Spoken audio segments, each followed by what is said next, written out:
నమస్తే, welcome to college TV.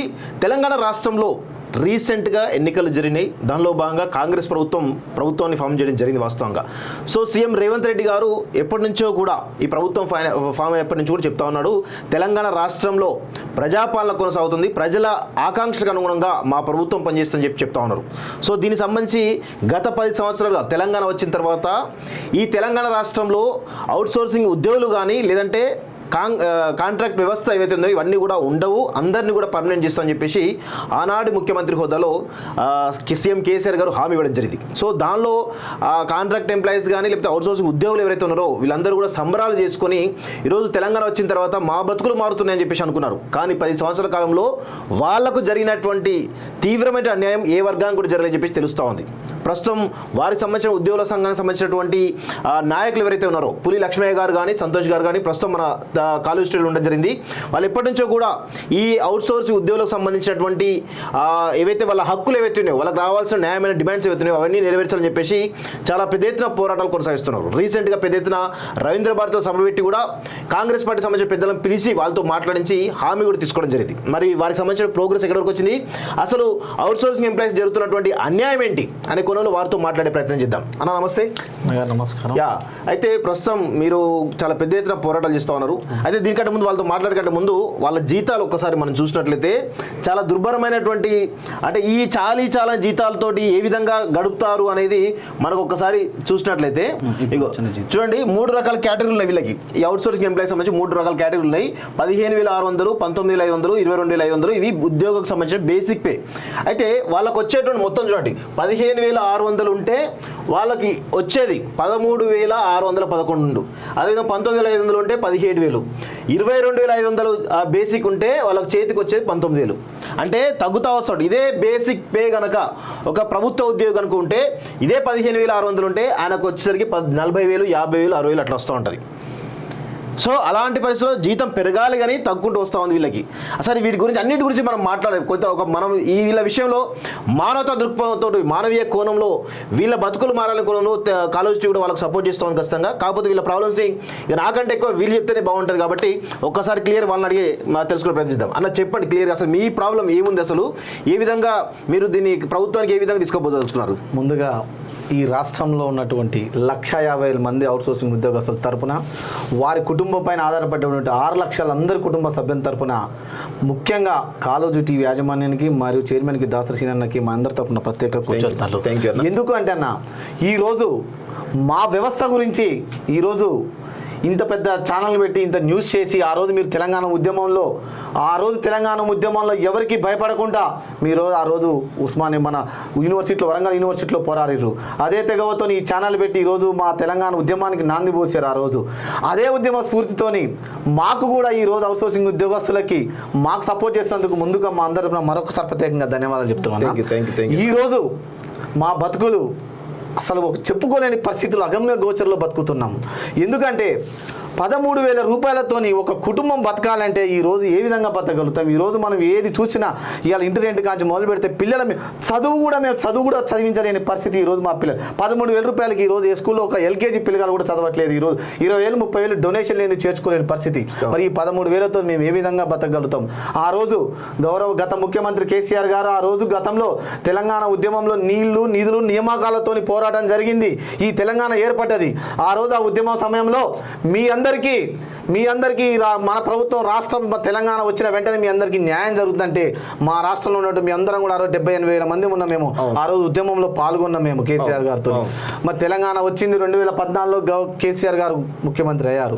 పిలిచిన తర్వాత కూడా 2017లో కూడా మళ్ళొకసారి అందరితో మీటింగ్ పెట్టి కూడా ఈ రాష్ట్రంలో ఇక కాంట్రాక్ట్ అండ్ అవుట్సోర్సింగ్ ఎంప్లాయీలు ఉండే సమస్య లేదు అని అన్నారు. మీకు దానికి సంబంధించినటువంటి మనం ఒక వీడియో కూడా ఉంది. కేసీఆర్ చెప్పిన వీడియో అనేది జూమ్ చేసుకో ఒకసారి.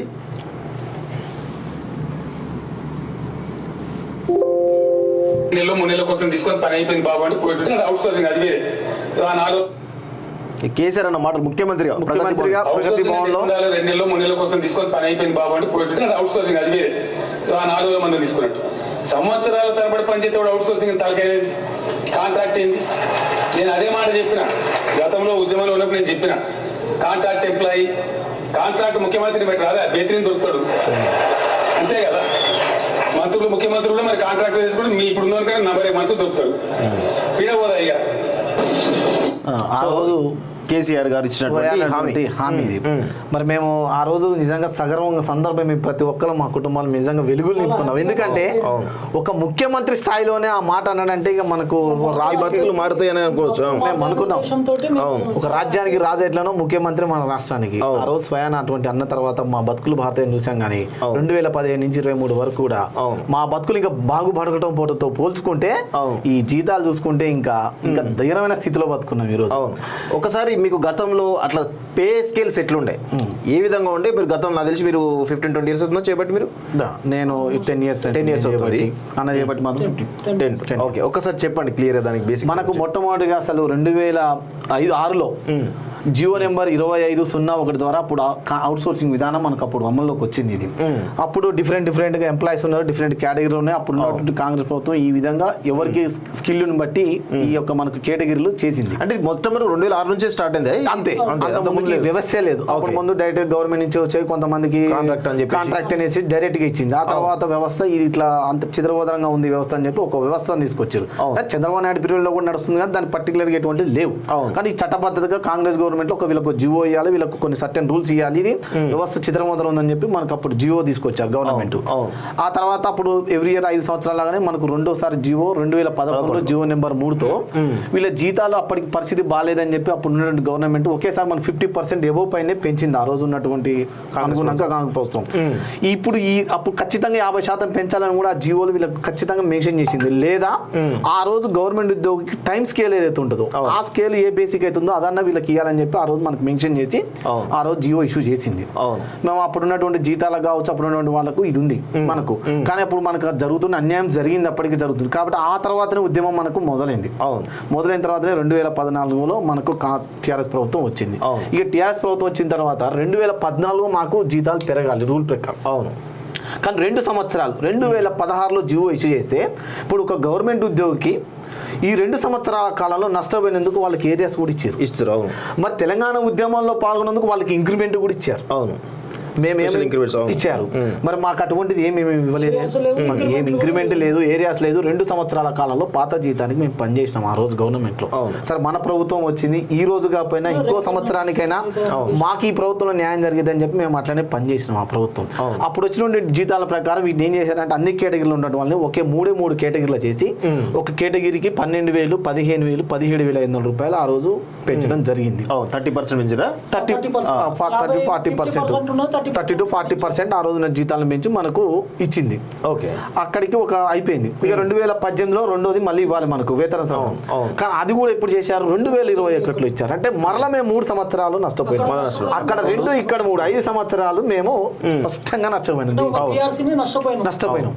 మరి గవర్నమెంట్ ఉద్యోగస్తులకు ఎంత నష్టపోయినా కూడా వాళ్ళకి ఏరియాస్ ఖచ్చితంగా ఇస్తారు. మరి మాకు ఎటువంటి రూపాయి కూడా ప్రభుత్వంలో రాలేదు, నష్టపోయిన ఏరియాస్ కూడా రాలేదు. వేసిన తర్వాత 2021లో 30%, అంటే 7 సంవత్సరాల తర్వాత మాకు 30%, అంటే ఒక 12,000 రూపాయలు ఉన్నటువంటి ఒక ఎంప్లాయీకి 30% ఇస్తే 3,600 రూపాయలు పెరిగింది. ఇలా 3,600 రూపాయలతో 7 సంవత్సరాలు 8 సంవత్సరాలు మేము ఎట్లా అంటే సంవత్సరానికి 500 రూపాయలు మేము బతికింది. అంటే ఈ రోజు మనం చూసుకుంటే ఆ రోజు అడ్డ మీద కూలీ చూసుకోవచ్చు. ఇలా ఇంట్లో పనిచేసే ఒక మనిషిని ఛాయ్ చూసుకున్నా కూడా 3 రూపాయలకి 10 రూపాయలు 20 రూపాయలకు ఛాయ్ పెరిగింది, డబల్ పెరిగింది. మరి మాకు 500 రూపాయలు మా జీతాన్ని కష్టార్జితం మీరు పెంచినటువంటి ప్రభుత్వం గత ప్రభుత్వం. ఇక్కడ స్పష్టంగా ఉన్నాయి మా లెక్కలు చూసినట్టయితే. కానీ ఈ కమిటీ చేసినప్పుడు బిస్వాల్ కమిటీ వేశారు దీనికి 2020కి 21 ముందుకు ఇవ్వటానికి. ఇదే బిస్వాల్ కమిటీ ఏం చెప్పింది? రెగ్యులర్ గా ఉన్నటువంటి ఉద్యోగస్తులకు 7.5% ఇవ్వమని చెప్పింది. మాకు మాత్రం 15,000 రూపాయలు ఉన్నటువంటి జీతం 19,000 కింద మాకు 7.5% రెగ్యులర్ ఉద్యోగస్తులకి ఏమని చెప్పింది. మాకు మాత్రం వాళ్ళకి ఇచ్చే దాంతో సంబంధాలు ఉండవు, ఎందుకంటే వాళ్ళ జీతాలు వీళ్ళ జీతాలు చాలా తారతమ్యంలో ఉన్నాయి. అదేవిధంగా 2016లో సుప్రీంకోర్టు తీర్పు కూడా equal work to equal pay అని ఇచ్చింది. వాళ్ళు ఆ పద్ధతి ప్రకారం వాళ్ళు బిస్వాల్ కమిటీ మేము కలిసి ఇచ్చేసినాము. వాళ్ళు కూడా చదివిన తర్వాత ఒకేసారి 12,000 ఉన్న జీతాన్ని మాకు 19,000 పెంచమని ఖచ్చితంగా ఆ రోజు మాకు బిస్వాల్ కమిటీ ఇచ్చింది. రెండో కేటగిరీ వచ్చేసి 15,000 నుంచి 22,900, 17,500 ఉన్నది 31,000 చేశారు. అవును. కానీ మీరు ఇచ్చినటువంటి జీతం ఎంత అంటే అవును. 15,500 రూపాయలు. ఇవాళ మీరు బిస్వాల్ కమిటీని కూడా వాళ్ళు తుంగలో దొక్కారు. అటు సుప్రీంకోర్టు జియో నెంబర్ 17 2016లో జియో నెంబర్ 17 వచ్చినా కూడా దాన్ని కూడా తుంగలోకి 30% ఇస్తే మేము ఇంత నష్టపోయిన ఇవాళ సుమారుగా 4,500 రూపాయలు మొదటి కేటగిరీ వ్యక్తి ప్రతి నెల నష్టపోయింది ఈ విధంగా. అదే కమిటీ బిస్వాల్ కమిటీ ప్రతి నెల కూడా వీళ్ళకు 1,000 రూపీస్ ప్రతి సంవత్సరం ఇంక్రిమెంట్ కూడా ఏమన్నది. ఎందుకంటే ఒక రెగ్యులర్ ఉద్యోగస్తులకి 6 సంవత్సరాలకు ఒక డిఏ ఉంటుంది, ఎవ్రీ ఇయర్ వాళ్ళకు ఒక ఇంక్రిమెంట్ ఉంటుంది. మరి వాళ్ళకు ఉన్నది కదా, వీళ్ళకి ఏమీ లేదు. ఒకసారి జీతం పెరిగితే మళ్ళీ పిఆర్సీ కమిటీ అంటే అది 5 సంవత్సరాలే పట్టవచ్చు, 7 సంవత్సరాలే పట్టవచ్చు. ఆ ప్రభుత్వ ఆర్థిక భారంతో ఉన్నటువంటి సంస్థతో నడుస్తుంది.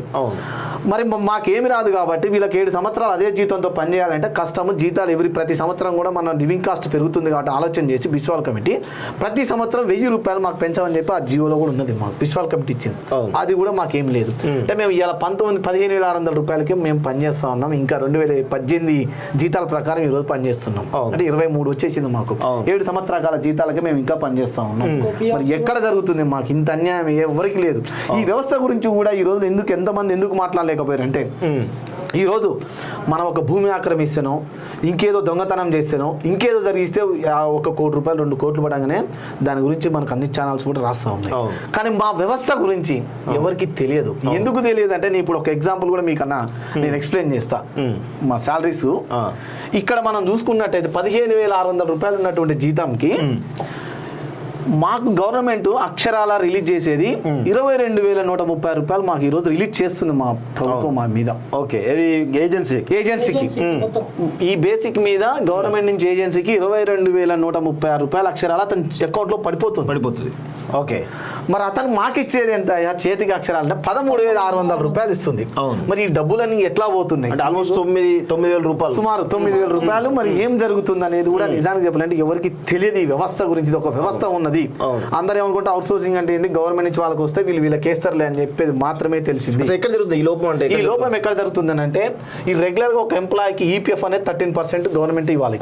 13% ఇవ్వాలి. ఈఎస్ఐ కూడా వాళ్ళకి పే చేయాలి. ఇది అతను ఒక గవర్నమెంట్ మమ్మల్ని సప్లై చేసేందుకు కమిషన్. ఇది జిఎస్టీ, టోటల్ షేర్ మీద జిఎస్టీ కడితే ఇతనికి వస్తుంది. ఈ 15,600 రూపాయల్లో మా ఎంప్లాయీ ఉద్యోగం నుంచి మేము ఈపీఎఫ్ కట్ చేసుకుని ఈఎస్ఐ పోతే ఈ డిడక్షన్ పోతుంది. 15,600 మా యొక్క 19,000 డిడక్షన్ పోతే ఇది రావాలి. మేమేమంటున్నామంటే, ఇప్పుడు ఇతని ఏ వ్యవస్థ అయితే ఉందో ఈ 13% అంటే 2,000 చిల్లర, ఈ 12% ఈ ఈపీఎఫ్ అంటే 1,800 ప్లస్ 2,000 సుమారు 4,000 రూపాయలు కట్టడం లేదు ఈపీఎఫ్ ఇవాళ మాకు. చాలా మంది ఇవన్నీ కూడా ఓన్లీ ఏజెన్సీలు తీసుకుంటున్నాయి. ఇప్పుడు ఈఎస్ఐ కట్టడం లేదు. ఈ ఏజెన్సీ కమిషన్ అతను సొంతంగా పోతుంది. ఈ జిఎస్టీ కూడా కట్టకుండా ఈ సుమారు 7-8 వేల రూపాయలు ఈ మాకు కట్టేది ఏమి లేదు. ఓన్లీ 13,600 ఇచ్చి మిగిలిన కూడా చాలా ఏజెన్సీలు సుమారు 7-8 వేల రూపాయలు వాళ్ళ జేబులలోకి పోతున్నాయి ఈరోజు ఒక్కొక్క ఉద్యోగి పైన. ఇది కూడా నాకు తెలిసి బేసిక్ చిన్న ఉద్యోగి 2,500 వస్తే ఇంకెక్కువ ఉంది ఇక్కడ. ఆల్మోస్ట్ 10,000 దాకా వస్తుంది. 13,000 డిఫరెన్స్ వస్తుంది మనకి. 30,000 నుంచి 19,000 11,000 డిఫరెన్స్ అతని అకౌంట్ లోకి ఇలా పోతుంది. ఇది ఆ రోజు 2000 మన కాంగ్రెస్ గవర్నమెంట్ ఖచ్చితంగా ఎవరైతే ప్రతి నెల ఏజెన్సీ ఇది డ్రా చేసి ఇవన్నీ కట్టి 15-16 తారీఖు లోపు గవర్నమెంట్కి ఇస్తే మళ్ళీ అతనికి నెక్స్ట్ మంత్ జీతాలు ఇవ్వాలా. అట్లయితేనే ఇవ్వాలని రూల్ తీసుకొచ్చింది ఆ రోజు. ఎందుకంటే సక్రమంగా వీళ్ళు జీతాలు ఇవ్వడం లేదు, వీళ్ళు కట్టడం లేదు ఈపీఎఫ్ అని చెప్పి 2011లోనే మనకు జియో వచ్చింది. 3వ జియో నెంబర్లో స్పష్టంగా రాశారు. కానీ గత ప్రభుత్వంలో ఉన్నటువంటి ఇవన్నీ కూడా ఏమీ లేకుండా మనకి ఎవ్రీ మంత్ జీతాలు ఒక ఈ నెల ఇస్తే మన 3 నెలలకు 4 నెలలకు సమ్ జీతాలు వచ్చిన పరిస్థితి ఉన్నాయి. టిల్ టుడే కూడా మొన్నటిదా కూడా మాకు 5-6 నెలలు కొన్ని డిపార్ట్మెంట్లో 7-8 నెలలు సోషల్ వెల్ఫేర్ డిపార్ట్మెంట్లో, ఆడిట్ డిపార్ట్మెంట్లో, ఎండోమెంట్ డిపార్ట్మెంట్లో, ఎక్సైజ్ డిపార్ట్మెంట్లో 7-8 నెలలు 10 నెలల దాకా పెండింగ్ ఉన్నాయి. ఇవన్నీ వాళ్ళు ఏం చేస్తున్నారు, ఇప్పుడు తనకు జీతం వచ్చిన తర్వాత 9,000 రూపాయలు అకౌంట్లో వేసుకుంటున్నారు. ఒక ఉద్యోగికి 9,000 అంటే ఒక ఏజెన్సీ కింద ఒక 300 మంది 500 మంది ఉన్నట్టయితే ఇంటూ 9,000 వేసుకుంటే ఎన్ని వేల కోట్ల రూపాయలు ఇక్కడ మనకు అక్రమంగా జరుగుతుందో ఒక్కసారి మీరు ఆలోచన చేస్తే కొన్ని వేల కోట్ల రూపాయలు మా వాళ్ళ ఏజెన్సీ వాళ్ళు తింటున్నారు. అంటే దాదాపు అంటే మీరు అంటున్నారు 150,000 ఉద్యోగులు పైచిలుకుంటున్నారు మొత్తానికి. అంటే దీనికి సంబంధించి ఈ 150,000 ఉద్యోగులకు సంబంధించి ఈ రోజు వీళ్ళంతా అవుట్ సోర్సింగ్ ఎంప్లాయీస్ కాబట్టి ఎప్పుడు కూడా మీరు ప్రభుత్వాన్ని ఒకవేళ మీరు అంటే మీ ప్రధానమైనటువంటి డిమాండ్ అంటే మీరు చాలా చెప్తా ఉన్నారు ఏజెన్సీ వ్యవస్థ రద్దు చేసి కార్పొరేషన్ పెట్టాలని చెప్పి అంటూ ఉన్నారు. అసలు ఫస్ట్ మీరు ప్రధాన డిమాండ్స్ చెప్పండి, డిమాండ్ చెప్పిన తర్వాత దానిలో సాధ్యత గురించి మనం మళ్ళీ మాట్లాడదాం. మా యొక్క ముఖ్యమైన డిమాండ్ ఈ ఏదైతే వ్యవస్థ ఉందో ఈ రోజు రాష్ట్రంలో కానీ దేశంలో కానీ ఈ దేశానికి అన్నం పెట్టే రైతు ఎంత ముఖ్యమో ఈ గవర్నమెంట్ నడపటంలో కూడా ప్రధాన పాత్ర ఉన్నటువంటి మేము మా అవుట్ సోర్సింగ్ ఉద్యోగస్తులం. ఈ రోజు కరోనా లాంటి కాలంలో కానీ ఎన్నికలలో కానీ ప్రభుత్వం ఏ పథకాలు తీసుకొచ్చినా ఇక మొన్న గత ప్రభుత్వంలో కూడా దేశ స్థాయిలో కూడా మొదటి మన పంచాయతీరాజ్ డిపార్ట్మెంట్లో వచ్చినా ఈ మున్సిపాలిటీ వచ్చినా కూడా ఇలా మేము తెల్లారుజామున 4 గంటలకు 3 గంటలు లేచి మా వాళ్ళు పని చేసి మొదలు పెడితే రాత్రి 10 దాకా చేసినటువంటి మా వాళ్ళ వ్యవస్థలోనే ఈ రోజు రాష్ట్రంలో ఉన్నది. మొత్తం ఏమంటే ఈ వ్యవస్థ ఈ మమ్మల్ని ఏదైతే ఇబ్బంది పెడుతుందో అసలు మమ్మల్ని ఏదైతే మా కుటుంబాలను చిత్రం చేసి మమ్మల్ని ఆత్మహత్యలు పాల్పడుతుందో ఈ వ్యవస్థను రద్దు చేసి ఆ ఏ జీతం అయితే వస్తుందో 22,000 మీరు ఏదైతే రిలీజ్ చేసారో దాన్ని మాకు పే స్కేల్ రూపంలో ఇవ్వండి, అదే మాకు స్టాండ్ బై ఇవ్వండి అని మొట్టమొదటి డిమాండ్గా మేము మాట్లాడతాం. అంటే దీనివల్ల మాకు ఇవ్వడం వల్ల గవర్నమెంట్ కు ఏ ఇబ్బంది ఉండదు, భారం కూడా పడదు. ఒక్క రూపాయి మేము మిమ్మల్ని ఇప్పుడు మీరు మేము గతంలో మేము ఇప్పుడు చూస్తా ఉన్నాం మా ప్రజెంట్ దగ్గర ఖజానా ఖాళీగా ఉంది, ఆర్థిక పరమైన లేదు. మా ఈ వ్యవస్థను రద్దు చేస్తే ఒక్క రూపాయి ఖర్చు లేకుండా మీరు ఏదైతే రిలీజ్ చేస్తారో ఆ 22,000 మాకు ఇవ్వమని మేము స్పష్టంగా అడుగుతా ఉన్నాం. పే స్కేల్ రూపంలో ఇవ్వండి. రెండోది ఉద్యోగ భద్రత. ఇప్పుడు మనం చేసినట్టయితే మొన్న రీసెంట్ గా విఆర్ఓ వ్యవస్థను రెవెన్యూ వ్యవస్థను రద్దు చేసి వాళ్ళని సర్దుబాటు చేశారు డిపార్ట్మెంట్ లో. ఆ సర్దుబాటు చేసే క్రమంలో చాలా డిపార్ట్మెంట్లు ఉద్యోగాలు పోయినాయి. వెటర్నరీ డిపార్ట్మెంట్లో ఒక్కటే నైట్ 300 మంది ఉద్యోగస్తులు తీసేసారు. ఇంటర్మీడియట్ డిపార్ట్మెంట్లో 30 మందిని తీసేశారు. ఇప్పుడు నిన్న జరిగినటువంటి స్టాఫ్ నర్సు 7,000 మందికి పోస్టింగ్ ఇచ్చే క్రమంలో స్టాఫ్ నర్సులను తీసేస్తా ఉన్నారు. ఇప్పుడు జూనియర్ అసిస్టెంట్లో 9,000 రిజల్ట్ ఇచ్చారు. వీళ్ళని కూడా డిఫరెంట్ డిపార్ట్మెంట్లో చేసే క్రమంలో 15 సంవత్సరాలు 20-30 సంవత్సరాలు తీసేసి ఇప్పుడు వాళ్ళని రిక్రూట్మెంట్ చేస్తూ ఉన్నారు. మరి మాకు ఉద్యోగ భద్రత అనేది జీరో ఈ రోజు. అంటే మేము ఇవాళ నైట్ వెళ్ళగొడితే నెక్స్ట్ డే అంటే మీకు ఇన్ని సంవత్సరాలు చేసి ఉద్యోగ భద్రత కల్పించాలని రూల్ పెట్టుకుంటున్నారా, లేదంటే మీరు ఇమీడియట్ గా జాయిన్ అయితే ఉద్యోగ భద్రత కావాలంటున్నారా? మేము మాకు ఈ వ్యవస్థ రద్దు చేసి మాకు ఉద్యోగ భద్రత ఇవ్వండి. ఎందుకంటే మేము దీన్ని నమ్ముకొని ఇన్ని సంవత్సరాలు గవర్నమెంట్ నమ్ముకొని పనిచేస్తున్నాం కాబట్టి మా కుటుంబం ఆధారపడ్డది కాబట్టి మాకు ఒక ఉద్యోగ భద్రత అంటే ఎవరు ఎటువంటి ఉద్యోగాలు నిట్టూసుకొని వచ్చి రిజల్ట్ వచ్చినా సరే మమ్మల్ని తీయొద్దు. వాళ్ళని ఇంకా వేకెన్సీస్ ఉన్నాయి, వాళ్ళు కొత్తగా వచ్చారు కాబట్టి వాళ్ళకి ఇంకా అవకాశం ఇవ్వండి. ఎందుకంటే మేము ఆల్రెడీ అక్కడ పనిచేస్తా ఉన్నాం, మాకు ఆ వ్యవస్థ కూడా మొత్తం తెలిసిపోయింది, మేము గవర్నమెంట్ పరంగా పనిచేయగలుగుతున్నాం. మాకు ఉద్యోగ భద్రత అని మా కుటుంబాలను కాపాడమని చెప్పి రెండో పాయింట్ అడుగుతున్నాం. మూడోది వచ్చేసి ఉద్యోగస్తులందరికీ అసలు ఈరోజు ఈఎస్ఐ కూడా చెప్పాలంటే అసలు అక్కడ పోలేని గడప మెట్లను కూడా తాకలేని పరిస్థితి ఇలా మా కుటుంబాలు కానీ మేము కానీ. మేము ఒక ఇన్స్టెన్స్ ఇవ్వండి మా కుటుంబాలకి. ఈరోజు మేము ఇలా మాకు వచ్చే జీతంతోనే బతకలేము, ఇక వచ్చే రోగాలతోనైతే అసలే బతకలేని పరిస్థితి. ఇవాళ మనం చూస్తుంటే హాస్పిటల్కి పోతే ఎంత డబ్బులు అవుతుందో మనకు కూడా తెలుసు. మరి ఆ జీతాలు హాస్పిటల్ పోతేనే స్కానింగ్ మరి మేము ఎక్కడి నుంచి తీసుకొచ్చి పెట్టాలి మేము. అందుకే మాకు ఒక ఆరోగ్యం ఇన్సూరెన్స్గా ఇవ్వండి, మాకు ఆరోగ్య భద్రత అడుగుతున్నాం మేము. ఇప్పుడు ఇందాక అనుకున్నట్టు మనం బిస్వాల్ కమిటీ ప్రకారం ఇంక్రిమెంట్ 1,000 రూపీస్ ఇచ్చినట్టయితే మాకు అతను బిస్వాల్ కమిటీ 19,000 రూపాయలు చూపించారు మాకు మొదటి కేటగిరీ. ఇలా 1,000 రూపీలు ఇచ్చినా కూడా 4,000 వేసినా కూడా ఇలా 23,000 చిల్లరే మాకు బేసికే ఉంటుంది మాకు. అదొకటి మాకు ఖచ్చితంగా కలిపియండి. ఎందుకంటే మాకు ఏ డిఏలు ఉండవు, టీఏలు ఉండవు, ఇంక్రిమెంట్లు ఉండవు. అలాగే ఇప్పటివరకు పెండింగ్లో ఉన్న జీతాలు కూడా ఇప్పుడు అనుకున్నాం ఈఎస్ఐ ఏరియాస్ పిఎఫ్స్ కూడా మాకు సకాలంలో చెల్లించండి. ఇప్పుడు మహిళా ఉద్యోగుల పరిస్థితి కూడా అంటే సార్ మనం ఒక 1 అవర్ లేట్ అయినా పని చేసుకుంటాం, వాళ్ళు ఎటువంటి పని చాలా ఇబ్బంది ఉంది. వాళ్ళు ఇలా ఇంట్లో చూసుకోవాలా, సమాజం తిరగాలి, మళ్ళీ డ్యూటీలు చేసుకోవాలి, ఎటువంటి సెలవులు లేకపోతే కూడా ఇలా కుటుంబం మహిళ మీద ఆధారపడిన పరిస్థితి. వాళ్ళకు కూడా కనీసం సెలవులు మంజూరు చేయండి. ఇక చివరి పాయింట్ అసలు ఉద్యోగి సర్వీస్లో ఉండి చనిపోతే ఇవాళ ఒక ఉద్యోగి గవర్నమెంట్ వ్యవస్థలో 5 ఏళ్ళు 10 ఏళ్ళు 20 ఏళ్ళు 30 ఏళ్ళు పనిచేసి మధ్యలో ఏదైనా కాలంలో చనిపోతే ఇలా కుటుంబం రోడ్డున పడుతుంది. ఇలా కారణం ఏంటంటే మాకు గవర్నమెంట్ నుంచి ఒక్క రూపాయి కూడా రాదు. మీరు ఈరోజు పనిచేశారా, మీకు ఏదైనా మీకు మాకు సంబంధం లేదు. ఏజెన్సీ వాడి చేతులు ఎత్తేస్తున్నాడు, గవర్నమెంట్ వాడేస్తున్నాడు. మరి మేము పనిచేసిన వ్యవస్థ గవర్నమెంట్ వ్యవస్థలో ఒక్క రూపాయి కూడా రాకపోతే ఇలా ఒక ఏ ఉద్యోగం చేస్తుండవు అతను రోడ్డున పడితే చనిపోతే ఆ కుటుంబం పరిస్థితి ఏందని మా పరిస్థితి. అలాంటి ఘోరమైన బతుకుతున్నాం. ఇలా 60 ఏళ్ళు సర్వీస్ చేసిన తర్వాత ఒక గవర్నమెంట్ ఉద్యోగికి వాళ్ళకి ఇంక్రిమెంట్ వాళ్ళకి ఒక 20 లక్షలు 30 లక్షలు అన్ని రకాల బెనిఫిట్స్ వస్తాయి. రిటైర్మెంట్ అయితే మాకు జీరో బెనిఫిట్స్. పని చేయాలి, దిగేసి వెళ్ళిపోవాలి. అవును. ఇప్పుడు ఇదంతా చేయాలంటే ప్రభుత్వం నుంచి ఒక కార్పొరేషన్ పెట్టాలని డిమాండ్ వినిపిస్తూ ఉంది. సో ఈ కార్పొరేషన్ వల్ల నిజంగా మీ బతుకులు మారే అవకాశం ఉందంటారా? అంటే మేమేమంటున్నాం అంటే కార్పొరేషన్ పెట్టినా కూడా వాటిలో కొన్ని రూల్స్ అండ్ రెగ్యులేషన్స్ కంపల్సరీగా పాటించాలి వాళ్ళు. ఏ విధంగా అంటే ఈ అవుట్ సోర్సింగ్ అనే పదమే ఉండదు ఆ కార్పొరేషన్లో. ఇప్పుడు మనకు జనరల్ మన ఎలక్ట్రిసిటీ డిపార్ట్మెంట్ ట్రాన్స్కోలో ఏ విధంగా పెట్టారు ఆర్టిజన్ ఎంప్లాయ్ అనేది వాళ్ళు తీసుకొచ్చారు ఈరోజు. ఆర్టిజన్ ఎంప్లాయ్ ఏంటంటే గవర్నమెంట్ ఉద్యోగితో పాటుగా అన్ని ఎలిమెంట్స్ కూడా అతనికి ఇస్తున్నారు. ఆర్టిజన్ ఎంప్లాయ్గా సర్వీస్ బుక్ ఉంది, వాళ్ళకి ప్రమోషన్స్ ఉన్నాయి, ఇంక్రిమెంట్లు ఉన్నాయి, డిఏలు ఉన్నాయి. మాకు ఆ విధంగా కూడా మేము పెట్టమని అడుగుతున్నాం. ఆ విధంగా కార్పొరేషన్ ద్వారా మమ్మల్ని పెట్టడం అయితే ఏంటంటే మాకు ఉద్యోగ భద్రత, ఈ రోజు మా కుటుంబానికి ఉద్యోగ భద్రత వస్తుంది. మేము ఇంకా భద్రంగా పనిచేస్తాం. మీరు ఇంకా ఇచ్చినటువంటి ఇవాళ మీరు పెట్టే 6 గ్యారెంటీలే కానీ ఇంకా 20 గ్యారెంటీలే పెట్టని మేము పనిచేస్తానికి సిద్ధంగా ఉన్నాం. ఇంకా ఎక్కువ పని చేయడానికి మేము సిద్ధంగా ఉన్నాం ఈరోజు. కానీ మాకు భద్రత లేదు. ఈ రోజు ఆఫీస్కి పోతే సాయంత్రం పొమ్మంటాం అన్నట్టు వచ్చే భద్రత లేదు. మాకు భద్రత ఇవ్వండి. ఆ కార్పొరేషన్ ద్వారా మా అందరికీ ఫస్ట్ భద్రత ఇవ్వండి. భద్రత ఇచ్చి వేతనాలు పెంచితే ఇంకా మేము పనిచేయడానికి మా రాష్ట్రంలో ఉన్నటువంటి పక్కన ఉన్నటువంటి ఆంధ్రప్రదేశ్ రాష్ట్రంలో కూడా మీరు అన్నట్టు కార్పొరేషన్ పరిధిలో ఇవన్నీ ఉండడం జరిగింది. కానీ అక్కడ కూడా చాలా ఇబ్బందులు పడుతున్నారు ఎంప్లాయీస్ అని చెప్పేసి ఒక విషయం తెలుస్తుంది. ఎందుకంటే మీరు అన్నట్టు జిఎస్టీ కానీ ఇవన్నీ కానీ ఆటోమేటిక్గా అవే కట్ అవుతున్నాయి. వాళ్ళకి రావాల్సినటువంటి బెనిఫిట్స్ రావట్లేదు. సేమ్ మీకు ఎట్లా వస్తుందో అక్కడ కూడా అదే పరిస్థితి వస్తూ ఉంది. పెట్టే లాభం అనేటువంటి ఒక వాదన వినిపిస్తుంది. దాన్ని ఎట్లా ఓవర్కమ్ చేస్తారు? అదే మేము అదే అంటున్నా. మాకు ఆంధ్రప్రదేశ్లో ఉన్న కార్పొరేషన్ కంటే ట్రాన్స్కో మన దగ్గర మన స్టేట్లో ఉన్న ట్రాన్స్కోనే కార్పొరేషన్లో జరిగింది. 2017లో ట్రాన్స్కోలో 2019లో ట్రాన్స్కోలో జరిగింది. ఆ ప్రకారం చేయమని అడుగుతున్నాం మేము. అక్కడ ఏమైంది, వాళ్ళు అదొక కార్పొరేషన్ పూర్తిగా కాకుండా సొసైటీ కాకుండా ఆంధ్రప్రదేశ్లో అట్లా పెట్టి 120 CO ప్రకారం చేశారు. వాళ్ళు ఏం చేశారంటే ఇదే జిఎస్టీని మళ్ళీ వాళ్ళే తీసుకుంటారు గవర్నమెంట్. అది కూడా పూర్తి వ్యతిరేకమే. అది మేమేమంటున్నాం, ఈ వ్యవస్థ ఈ ఏదైతే డబ్బులు ఉన్నాయో మాకు ఇవ్వండి డైరెక్ట్ గా మేమే అడుగుతున్నాం. మేము పనిచేస్తున్నాం. కానీ ఇప్పుడు ప్రభుత్వం నుంచి కనుక మీకు డైరెక్ట్ డబ్బులు వస్తే మళ్ళీ మీరు తర్వాత పర్మనెంట్ కోసం అని చెప్పి మళ్ళీ వేరే ఒక పోరాటం చేసే అవకాశాలు ఉంటాయి అనేది ఒక వాదన బలంగా అనిపిస్తుంది కదా అన్న. నేను ఒక మాట చెప్తాను.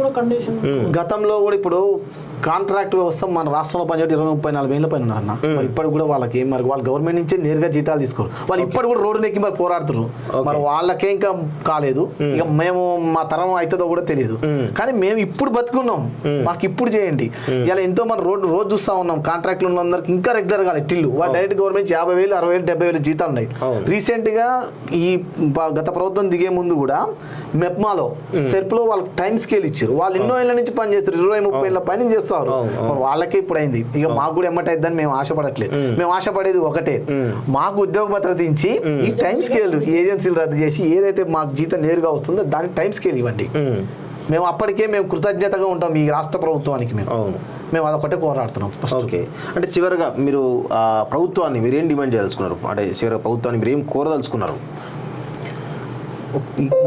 మా ఛానల్ ఈ కాలేజీ టీవీ ద్వారా గౌరవ ముఖ్యమంత్రి గారికి, రేవంత్ రెడ్డి గారికి, ఈ ప్రజాప్రభుత్వానికి మేము కోరేది ఒకటే. గత ప్రభుత్వం ఖచ్చితంగా మమ్మల్ని 10 సంవత్సరాలు శ్రమ దోపిడీ చేసింది.